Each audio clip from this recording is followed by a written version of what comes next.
నేను ప్రస్తున్నాను భోజనం చేస్తున్నాను. మీరు మధ్యాహ్న భోజనంలో ఏమి తింటారు? తెలుగుకి మనం ఎలా అంటారు? తెలుగులో ఫర్ష్ అంటే ముక్కలు చేసిన మాంసం. సరే, నేను పాస్తాలో కీనా వేసుకుని తింటాను. చాలా బాగుంది. అది వినడానికి చాలా రుచికరంగా ఉంది.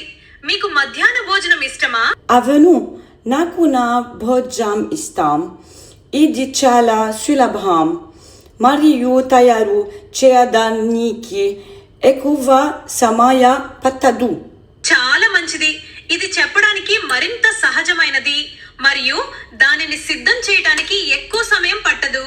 సులభం మరియు దేనిని తయారు చేయడానికి ఎక్కువ సమయం పట్టదు.